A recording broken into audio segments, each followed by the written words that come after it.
In part 1, we explored how geography turned Russia into a fortress, China into a strategic builder, and the United States into a global power. But in this second part of Prisoners of Geography, we enter the most unstable and fragmented regions on Earth. Europe, Africa, and the Middle East aren't just troubled because of politics or history, they're geographically cursed. Let me show you why. Europe is often celebrated as the birthplace of modern science, democracy, and capitalism. But in Prisoners of Geography, Tim Marshall reminds us that behind its cultural and intellectual legacy lies a stubborn, invisible force that has shaped everything: geography. Europe's geography is a blessing and a curse. It's rich in rivers, resources, and access to seas, but it's also a landscape full of natural divisions: mountains, peninsulas, and short navigable rivers that split the land rather than unite it. For centuries, these physical features made unification nearly impossible.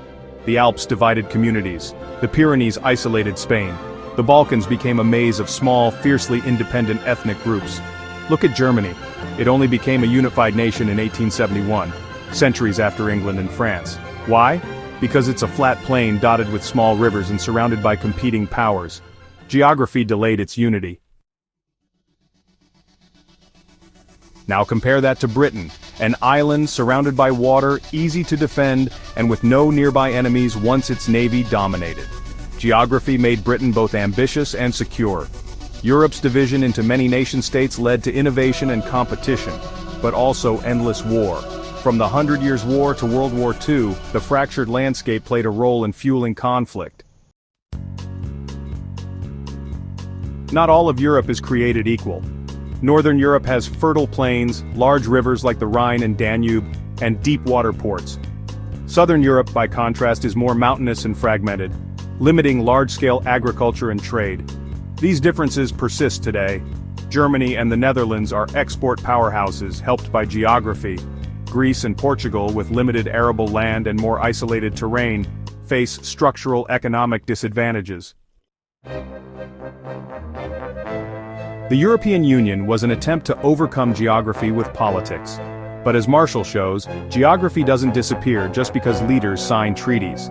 Europe's geography guarantees complexity, and complexity guarantees tension. And we've seen that tension boil over. Brexit, energy disputes, migration crises, geography still whispers beneath every political move. The eastern edge of Europe is a flat plain stretching into Russia. This is Europe's weak point. It's why Poland has been invaded over and over again. It sits on the geopolitical fault line between Europe and Eurasia. That's also why NATO exists, to create a modern defense system across this vulnerable zone. The geography didn't change after World War II, the alliances just shifted. The diversity of landscapes helped preserve languages, dialects, and local identities. This cultural richness is beautiful, but it also makes consensus and centralization extremely hard.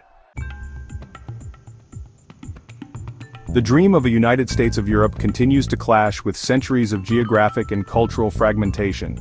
Each nation still faces different problems and thinks in different terms because of where it sits on the map.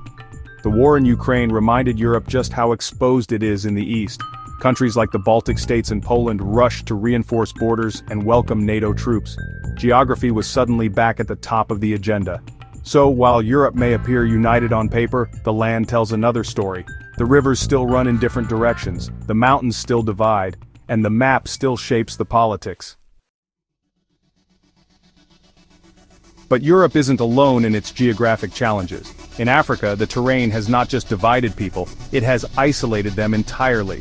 Let's look at how geography shaped an entire continent's destiny. Africa is vast, rich in resources, and full of potential. So why has it struggled so much with poverty and instability? Geography holds the answer, and it's more influential than most people realize. So, Africa is basically this massive plateau. Unlike Europe or North America, it has very few natural harbors and, honestly, almost no navigable rivers that connect interior regions to the coasts. This made transportation, communication, and economic integration extremely difficult. The Nile is pretty much the only major river that flows north-south and allows for significant navigation. Most others, like the Congo or the Niger, are interrupted by waterfalls, rapids, and sharp bends. The Congo River is incredibly deep and powerful, but its upper sections are nearly useless for shipping due to a series of impassable rapids. This is geography acting as a brake on development. Tim Marshall emphasizes that Africa's geography didn't allow cities to connect. Instead of creating networks of trade and culture, the terrain kept societies isolated from each other. The Sahara Desert splits the continent in half. North Africa developed around the Mediterranean, trading with Europe and the Middle East. Sub-Saharan Africa developed independently, with little connection across that vast desert. With limited contact between regions, dozens of languages, ethnic groups, and tribal identities evolved separately, leading to a stunning cultural richness, but also making political unity very difficult. Then came European colonization. Colonizers drew straight lines on maps, often through mountains, rivers, and tribal lands, without any real understanding of the terrain or the people living there. When geography was ignored, dysfunction was basically baked into the borders. Today, a lot of African nations are trapped by those arbitrary colonial borders. Countries like Nigeria and Sudan, for example, contain dozens of competing ethnic and linguistic groups with no real geographic unity. These divisions, fuel tension, conflict, and corruption. Leaders have to govern these large, fragmented territories with very little physical infrastructure connecting them. Honestly, it's a nightmare of geography. Africa's climate presents another tough challenge. Many regions suffer from droughts, extreme heat, and desertification. Others are plagued by tropical diseases that made large-scale settlement historically dangerous. The Tsetse fly, which spreads deadly sleeping sickness, actually prevented the use of horses and cattle in huge areas of sub-Saharan Africa, limiting both transportation and farming. Even Africa's coastline is, geographically unhelpful. Unlike Europe's jagged coastlines full of bays and natural ports, Africa's coastline is mostly smooth with just a few deep-water harbors. Africa wasn't set up to succeed. Not because of its people, but because of its terrain. Geography created isolation where others had connection. Today, building roads, railways, and bridges across such difficult terrain is expensive and honestly politically complex. As a result, trade within Africa is limited. Many countries actually trade more with Europe or China than with their own neighbors. That said, some countries have begun to turn geography into opportunity. Rwanda has invested in regional infrastructure. Kenya's port in Mombasa connects landlocked nations to the sea. But progress is slow and geography still resists. The African Continental Free Trade Area, or AFCFTA, is one step toward overcoming geography. But political will, investment, and technology will all be needed to bridge these physical divides. Tim Marshall's conclusion is sobering. Africa's potential is massive, but its path forward will always be longer and harder than most, because the map never gave it an easy start. Africa isn't underdeveloped because of a lack of effort or intellect. It's because geography stacked the odds against unity, mobility, and growth. Next, we move to a region where history and geography collide in constant conflict, the Middle East. A land of deserts, empires, and endless crossroads. Let's dive in. The Middle East is, honestly, the most fought-over land in the world. It sits at the intersection of three continents, Europe, Asia, and Africa, making it the world's most strategic crossroads. And its geography has shaped that role for thousands of years.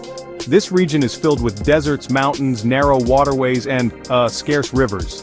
It has few natural barriers to prevent conflict, and little unifying terrain to create cohesion. It is fragmented by nature.